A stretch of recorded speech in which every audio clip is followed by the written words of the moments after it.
कहानी की शुरुआत में हम एक ब्लैक आदमी को देखते हैं जो कि एक सुनसान मोहल्ले से गुजर रहा होता है और रास्ता भटक जाता है। तभी अचानक उसके पास एक व्हाइट कार आती है और उसका पीछा करने लगती है। अब जैसे ही वो आदमी मुड़कर वापस जाने लगता है तभी अचानक कोई अनजान शख्स पीछे से आकर इसको बेहोश कर देता है और फिर उसे कार की डिक्की में डालकर वहाँ से निकल जाता है। इसके बाद हम एक कपल क्रिस और रोज को देखते हैं। क्रिस एक काफी अच्छा फोटोग्राफर है। आज क्रिस थोड़ा नर्वस है क्योंकि वो रोज के पेरेंट्स से पहली बार मिलने जाने वाला है। दरअसल रोज ने अपने घर वालों को ये नहीं बताया है कि उसका बॉयफ्रेंड एक ब्लैक है, लेकिन रोज उसे समझाती है कि उसके पेरेंट्स काफी पढ़े लिखे हैं और उन्हें इंसान के कलर या जात से फर्क नहीं पड़ता। इसके बाद ये दोनों ही रोज के घर निकल पड़ते हैं। रास्ते में क्रिस स्मोक करने की कोशिश करता है, तब रोज उसकी सिगरेट बाहर फेंक देती है क्योंकि ये सेहत के लिए अच्छा नहीं है। इसके बाद क्रिस अपने एक दोस्त को कॉल करता है जो कि एक डिटेक्टिव है और उसे बताता है कि वो रोज के घर वालों से मिलने जा रहा है। तभी अचानक रास्ते में इनकी कार के सामने एक हिरन आ जाता है जिससे उस हिरन की मौत हो जाती है। अब यहाँ पर पुलिस भी आ जाती है और पुलिस वाला क्रिस की आईडी मांगता है, जिस पर रोज गुस्सा हो जाती है क्योंकि ड्राइव वो कर रही थी। दरअसल ये क्रिस से आईडी इसलिए मांग रहा होता है क्योंकि वो एक ब्लैक होता है, लेकिन ये क्रिस के लिए रोज की बात है। इसके बाद ये रोज के घर पहुंच जाते हैं जहां हम रोज के पेरेंट्स डीन और मिसी को देखते हैं जो कि दिल खोलकर क्रिस का वेलकम करते हैं। डीन तो ये भी कहता है कि अच्छा हुआ कि तुमने उस हिरन को मार दिया क्योंकि उनकी तादाद कुछ ज्यादा ही बढ़ गई है। इसके बाद डीन क्रिस को घर का टूर कराने लगता है और उसे अपने फादर की तस्वीर दिखाता है जिन्होंने ओलंपिक में रेस की होती है, लेकिन वो रेस एक ब्लैक प्लेयर ने जीत ली थी। फिर वो उसे उसकी वाइफ का रूम दिखाता है जो कि एक दिमाग की डॉक्टर है और डीन खुद भी एक न्यूरो सर्जन है। टूर के दौरान क्रिस इनके माली वॉल्टर और कुक जॉर्जिना को भी देखता है जो कि दोनों ब्लैक हैं। अब इससे पहले कि क्रिस सोचता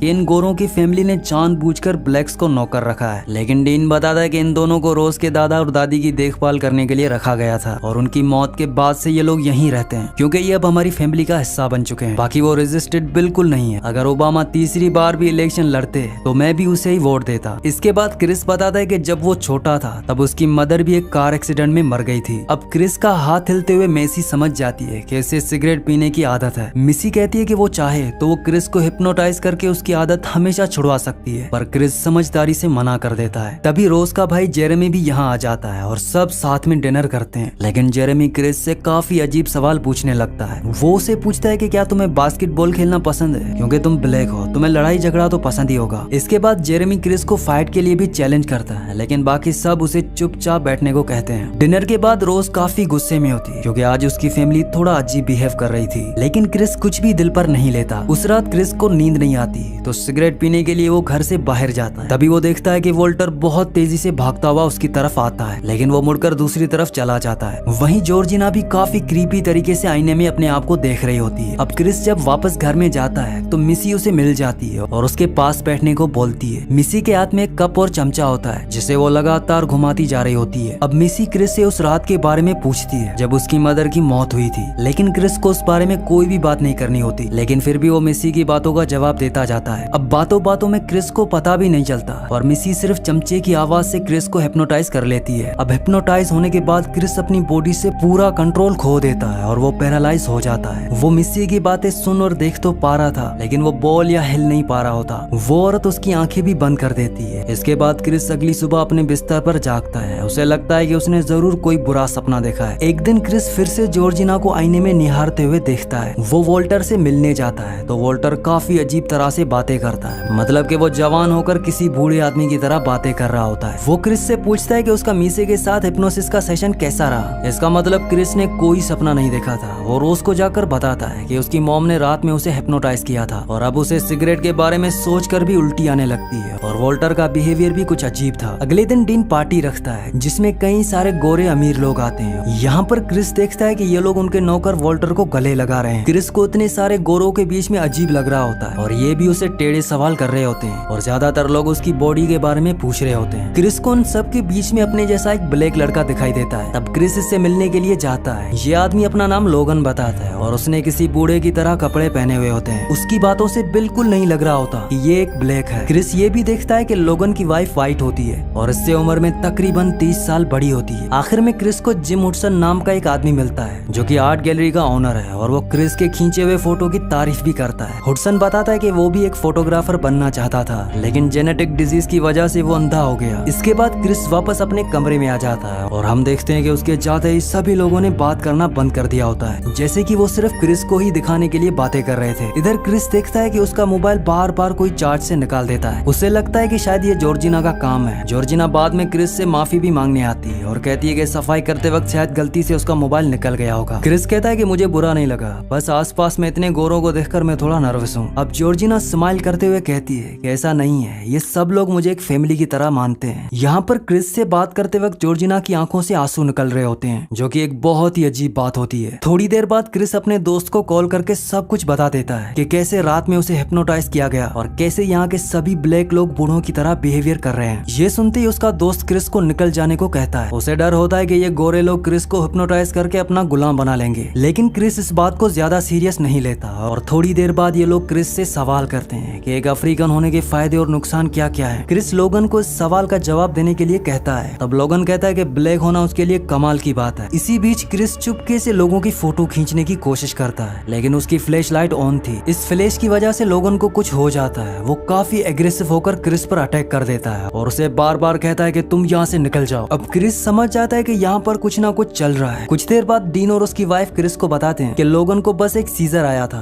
और अब वो बिल्कुल ठीक है और सबसे माफी मांगकर यहाँ से चला जाता है। अब क्रिस और रोज भी घर से थोड़ा दूर लेक के पास आ जाते हैं, जहाँ क्रिस रोज को बताता है कि उसे यहाँ बिल्कुल भी अच्छा नहीं लग रहा। इनमें थोड़ी देर बहस होती है और फिर क्रिस बताता है कि जिस दिन उसकी मॉम का एक्सीडेंट हुआ था उस दिन वो काफी देर तक मरी नहीं थी। अगर वो टाइम रहते पुलिस को कॉल कर देता तो आज वो जिंदा होती। रोज उसे कन्फर्ट करती है और कहती है कि वो दोनों यहाँ से जल्दी निकल जाएंगे। इसी बीच सभी गोरे लोग एक साइलेंट ऑक्शन कर रहे होते हैं, जिसमें किसी और को नहीं बल्कि क्रिस को बेचा जा रहा होता है। ये ऑक्शन जिम हुडसन जीत जाता है। क्रिस और रोज घर वापस आते हैं, तब तक सभी मेहमान जा चुके होते हैं। क्रिस अपने कमरे में जाकर लोगन का फोटो अपने दोस्त को सेंड करता है। उसका दोस्त उसे जल्दी कॉल करके बताता है कि आदमी लोगन नहीं बल्कि आंद्रे है, जिसे ये दोनों एक पार्टी में मिले थे। दरअसल लोगन वही आदमी होता है जो मूवी की शुरुआत में किडनैप हो गया था और वो 6 महीनों से मिसिंग था। इतने में ही क्रिस की मोबाइल की बैटरी खत्म हो जाती है और वो रोज से कहता है कि हमें यहाँ से जल्द निकलना होगा, तुम जल्दी से कार की चाबी ढूंढो। तभी क्रिस कुछ नोटिस करता है। वो देखता है कि रोज की अलमारी खुली हुई होती है। क्रिस को उसमें एक बॉक्स मिलता है जिसमें उसके अंदर कई सारे एक्स बॉयफ्रेंड्स की तस्वीरें रखी होती हैं। रोज के जितने भी एक्स बॉयफ्रेंड्स होते हैं वो सभी ब्लैक थे, जबकि रोज ने कहा था कि क्रिस उसका पहला ब्लैक बॉयफ्रेंड है। इसके बाद इन फोटोज में क्रिस को उनके नौकर वोल्टर और मेड जॉर्जिना की फोटो भी मिलती है और साथ में लोगन यानी आंद्रे की भी पिक्चर होती है। अब क्रिस जल्दी से नीचे जाता है, लेकिन रोज का भाई उसका रास्ता रोककर आगे खड़ा हो जाता है और डीन और मिसी भी उसे घेर लेते हैं। क्रिस चिल्लाते हुए रोज से कार की चाबी मांगता है, लेकिन रोज दिखाती है कि कार की चाबी शुरू से ही उसी के पास थी, लेकिन वो क्रिस को चाबी नहीं देती। अब क्रिस यहाँ से भागने की कोशिश करता है, लेकिन वो औरत कप और चमचा बजाती है, जिसे क्रिस सुनते ही पैरालाइज हो जाता है। ये तीनों उसकी बॉडी को कहीं ले जाने लगते हैं। अगले दिन क्रिस का दोस्त उसे कॉल करता है, लेकिन क्रिस कॉल नहीं उठाता। क्रिस का दोस्त बहुत परेशान हो जाता है और अपने डिपार्टमेंट के कुछ सीनियर ब्लैक ऑफिसर्स को जाकर बताता है कि कुछ गोरे लोगों ने मेरे दोस्त का ब्रेन वॉश करके उसे गुलाम बना लिया है। पर वो सब उसकी बात सुनकर हंसने लगते हैं और इनमें से इस पर कोई भी यकीन नहीं करता। दूसरी तरफ क्रिस को बेसमेंट में होश आ जाता है और उसके हाथ पैर चेयर से बांधे हुए होते हैं। उसके सामने एक ओल्ड टीवी होता है जिसमें रोज के दादा की वीडियो चल रही होती है, जो बताता है कि उसकी फैमिली ने एक साइंस का अजूबा कर दिया था, जिसमें वो किसी भी इंसान के ब्रेन को किसी दूसरे इंसान की बॉडी में ट्रांसप्लांट कर सकते हैं और इसे हम कुआगोला प्रोसीजर बोलते हैं। इसके बाद उसी कप और चम्मच का साउंड आता है, जिससे क्रिस एक बार फिर से हिप्नोटाइज हो जाता है। अगले दिन टीवी पर जिम हुडसन को दिखाया जाता है, वो आदमी जिसने क्रिस को ऑक्शन में खरीदा है। हुडसन कहता है कि वो क्रिस के सारे डाउट्स क्लियर करने आया है। रोज की फैमिली ने ब्रेन ट्रांसप्लांट करने का एक तरीका खोज निकाला था, ताकि जब भी गोरे अमीर लोग बूढ़े हों तो वो अपना दिमाग किसी दूसरे आदमी की बॉडी में डालकर फिर उसे जवान हो जाए, जिसके लिए सबसे पहले विक्टिम को हिप्नोटाइज किया जाता है, जिससे वो अपनी बॉडी का पूरा कंट्रोल खो देता है और फिर डीन उसके अमीर क्लाइंट का ब्रेन निकालकर विक्टिम के अंदर डाल देता है। इससे उस अमीर क्लाइंट को एक नई बॉडी मिल जाती है और जो असली इंसान है वो हमेशा के लिए हिप्नोटाइज रहेगा। अगर असली इंसान कभी बाहर आने की कोशिश करेगा तो मिसी उसे फिर से हिप्नोटाइज कर देगी। लोगन, वोल्टर और जॉर्जिना, इन सब के साथ यही किया गया है। उनके अंदर किसी व्हाइट बूढ़े का ब्रेन डाला गया है, इसीलिए वो अजीब तरह से बिहेव कर रहे थे और अब हुडसन को भी क्रिस की बॉडी मिलने वाली है। ये सब जानकर क्रिस को बहुत बुरा लगता है। वो पूछता है कि ये सब ब्लैक लोगों को ही क्यों चुनते हैं। तब वो उसे बताता है कि ऐसा माना जाता है कि अफ्रीकन लोगों के जेनेटिक्स बाकी लोगों से अच्छे होते हैं, लेकिन हुडसन को क्रिस के कलर से कोई फर्क नहीं पड़ता, उसे बस क्रिस की आंखें चाहिए। इसके बाद कप और चमचा फिर से टीवी पर आते हैं, जिन्हें सुनकर क्रिस पैरालाइज हो जाता है। अब दूसरे कमरे में डीन हुडसन के ब्रेन का ऑपरेशन शुरू कर देता है और रोज का भाई क्रिस को लेने आता है। वो उसके हाथ खोलकर जैसे ही दूसरी तरफ मुड़ता है, तब क्रिस उस पर पीछे से हमला करता है और उसे बेहोश कर देता है। यहाँ पर हमें पता चलता है कि जिस सोफे पर क्रिस बैठा था उसकी रुई उसने अपने कानों में लगा दी थी, जिस वजह से उसे कप और चम्मच की आवाज सुनाई नहीं दी। डीन अपने बेटे को ढूंढता हुआ बाहर आता है तो क्रिस उस पर भी हमला कर देता है और उसे भी मार देता है। बाहर जाते हुए क्रिस को वो औरत दिखाई देती है जो अपने कप और चम्मच की तरफ जल्दी से भागती है, पर क्रिस उस कप को तोड़ देता है। वो औरत उस पर हमला करती है, लेकिन क्रिस उसे भी मार देता है। अब क्रिस बाहर जाने ही वाला होता है, तभी रोज का भाई उस पर हमला कर देता है और हेडलॉक लगाकर उसे बेहोश करने की कोशिश करता है, पर क्रिस उसकी टांग पर स्टैप करके उसके हेड पर बहुत बार लातों से मारता है, जिससे जेरेमी की भी मौत हो जाती है। रोज ऊपर बैठकर गाने सुन रही होती है। दरअसल उसने हेडफोन्स लगाए होते हैं, इसीलिए उसे कुछ भी पता नहीं चलता कि नीचे क्या हो रहा है। इसके बाद क्रिस जेरेमी की कार लेकर वहाँ से जाने लगता है, लेकिन तभी जॉर्जिना कार से टकरा जाती है, जिससे वो जख्मी हो जाती है। तब क्रिस बाहर आकर उस कार में बैठता है और यहाँ से निकलने लगता है। थोड़ा आगे जाने के बाद जैसे ही जॉर्जिना को होश आता है तो वो क्रिस पर चिल्लाने लगती है कि तुमने मेरी सारी फैमिली को मार दिया। यहाँ पर क्रिस को पता चल जाता है कि जॉर्जिना, जिसे वो एक गुलाम समझ रहा था, वो असल में रोज की दादी होती है। इसके बाद वो क्रिस पर हमला करने की कोशिश करती है, जिस वजह से गाड़ी पेड़ से टकरा जाती है, जिसमें जॉर्जिना और दादी की मौत हो जाती है। इस एक्सीडेंट में क्रिस बहुत ज्यादा जख्मी हो जाता है, लेकिन अब यहाँ पर रोज भी पहुंच जाती है, जिसके हाथ में राइफल होती है। उसके साथ उसका दादा यानी वोल्टर भी होता है। वोल्टर भागकर क्रिस को पकड़ लेता है और जोर से उसका गला दबाता है, जिससे क्रिस लगभग मरने ही वाला होता है। लेकिन तभी क्रिस के दिमाग में एक आइडिया आता है। जैसे ही वो अपने मोबाइल की फ्लैश चलाता है तब असली वोल्टर नॉर्मल हो जाता है। अब तक रोज को ये पता नहीं होता